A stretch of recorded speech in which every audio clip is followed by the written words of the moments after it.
Hello everyone, જય Shri Krishna. Sumita kitchen કોર્નરમાં તમારું સ્વાગત છે. આજે આપણે બનાવીશું બધાનું ફેવરિટ સેવ ટમેટાનું શાક.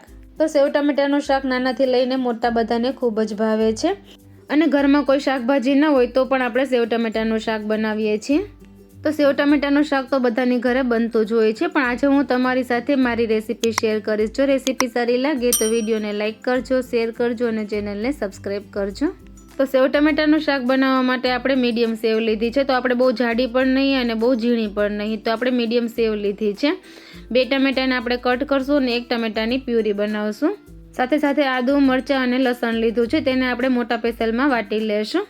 તો કોઈ પણ કાઠિયાવાડી શાકમાં ફ્રેશ લસણ વાટેલું ખૂબ જ સરસ લાગે છે. તો અત્યારે આપણે આદુ, મરચાં અને લસણને મોટા પેસલમાં વાટી લેશું.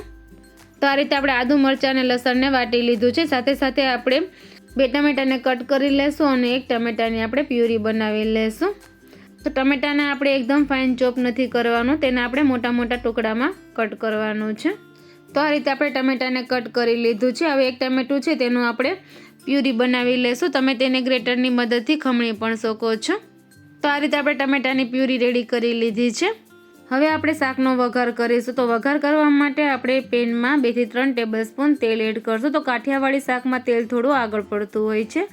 તેલ થોડું ગરમ થઈ જાય ત્યારબાદ તેમાં આપણે 1 ચમચી રાઈ એડ કરશું. રાઈ થોડી ક્રેકલ થઈ જાય ત્યારબાદ તેમાં આપણે મીઠા લીમડાના પાન અને 1/4 ટીસ્પૂન હિંગ એડ કરશું. અને સાથે સાથે આપણે આદુ, મરચાં અને લસણને વાટીને રાખ્યા હતા તે પણ એડ કરી દેશું અને બરાબર મિક્સ કરી લેશું. આદુ, મરચાં અને લસણ થોડું સતળાઈ જાય ત્યારબાદ તેમાં આપણે કટ કરેલા ટમેટા એડ કરી દેશું. બરાબર બધું મિક્સ કરી દેશું. 1 થી 2 મિનિટ કૂક થાય ત્યારબાદ આપણે તેમાં મસાલા કરી લેશું. તો મસાલામાં આપણે 1/4 ટીસ્પૂન હળદર પાવડર એડ કરશું. 1 ચમચી ધાણા જીરું પાવડર એડ કરશું. સ્વાદ પ્રમાણે મીઠું એડ કરશું. તો આપણે આગળ સેવ એડ કરવાની છે તે પણ થોડી સોલ્ટી હોય છે, તો મીઠું આપણે ધ્યાનથી એડ કરવાનું. બરાબર મિક્સ કરી દેશું અને ઢાંકણ બંધ કરીને આપણે તેને ટમેટા સોફ્ટ થાય ત્યાં સુધી થવા દેશું. તો 2 થી 3 મિનિટમાં ટમેટા એકદમ સારી રીતે સોફ્ટ થઈ ગયા છે. આપણે ઢાંકણ ખોલી લેશું અને ટમેટાને બરાબર મિક્સ કરી દેશું. તો ટમેટા એકદમ સરસ સોફ્ટ થઈ ગયા છે. હવે આપણે જે ટમેટાની પ્યુરી બનાવીને રાખી હતી તે એડ કરી દેશું. બધું બરાબર મિક્સ કરી લેશું અને 1 મિનિટ સુધી થવા દેશું. ત્યારબાદ તેમાં આપણે 1 થી 1.5 ચમચી કાશ્મીરી લાલ મરચું એડ કરશું. તો અત્યારે મેં કાશ્મીરી મરચું લીધું છે તે થોડું તીખાસમાં ઓછું હોય છે. તમને જેટલું તીખું પસંદ હોય તે રીતે તમારા ટેસ્ટ પ્રમાણે લાલ મરચું એડ કરી શકો છો. બરાબર મિક્સ કરી દેશું અને ગ્રેવીમાં તેલ ઉપર દેખાય ત્યાં સુધી થવા દેશું. ગેસની ફ્લેમ આપણે મીડિયમ જ રાખવાની છે. તો હવે આપણી ગ્રેવી એકદમ સરસ કૂક થઈ ગઈ છે અને તેલ પણ ઉપર છૂટું પડી ગયું છે. હવે તેમાં આપણે 1 ચમચી ખાંડ એડ કરશું. તો આપણે ટમેટા એડ કર્યા છે તો ખટાશને બેલેન્સ કરવા આપણે 1 ચમચી ખાંડ એડ કરી છે. તો ટમેટા પણ એકદમ સરસ સોફ્ટ થઈ ગયા છે અને ગ્રેવીમાં તેલ પણ છૂટું પડી ગયું છે. હવે તેમાં આપણે 1 કપ પાણી એડ કરશું અને આ ગ્રેવી ઉકળે ત્યાં સુધી થવા દેશું. તો ગ્રેવીમાં એક ઉફાણો આવે ત્યારબાદ આપણે સેવ એડ કરવાની છે.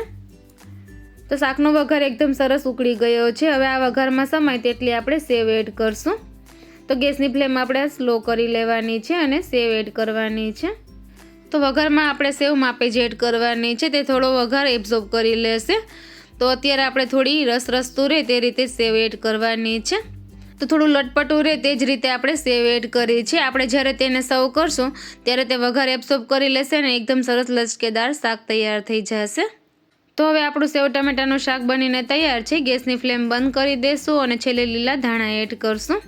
તો છે ને એકદમ સિમ્પલ, તમે પહેલી વાર બનાવતા હશો તો પણ તમારું શાક ખૂબ જ સરસ બનશે. આ રેસીપી મેં મારી દીકરીની ફરમાઈશથી બનાવી છે. મારી દીકરી હોસ્ટેલમાં રહે છે અને સ્ટડી કરે છે. તેમના અમુક ફ્રેન્ડો પીજીમાં અને રૂમ રાખીને પણ રહે છે. તો તેમનું કહેવાનું એવું કે મારા ફ્રેન્ડ્સ જે રૂમ રાખીને અથવા તો પીજીમાં રહે છે તે એકદમ ઝટપટ અને ઇઝીલી બનાવી શકે તેવી રેસીપી તમે શેર કરો. તો આ રેસીપી મેં મારી દીકરીના ફ્રેન્ડ્સ માટે ખાસ બનાવી છે. તો મારા બધા સબસ્ક્રાઈબર અને વ્યૂઅર્સને મારી આ સેવ ટમેટાના શાકની રેસીપી પસંદ આવી હોય તો એકવાર ચોક્કસથી ટ્રાય કરજો અને તમારા અનુભવ મને કોમેન્ટ બોક્સમાં જરૂરથી શેર કરજો. અને હજુ સુધી ચેનલને સબસ્ક્રાઈબ ના કરી હોય તો ચેનલને સબસ્ક્રાઈબ કરજો અને બાજુમાં બેલ આઇકનને પ્રેસ કરજો, જેથી મારા આવતા વિડીયોની નોટિફિકેશન તમને સૌથી પહેલાં મળે. બાય બાય ફ્રેન્ડ્સ, ફરી મળીશું એક નવી રેસીપી સાથે. Thank you for watching.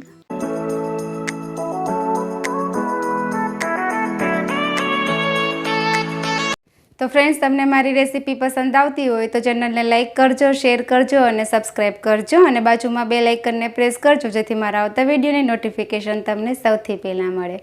Bye bye friends.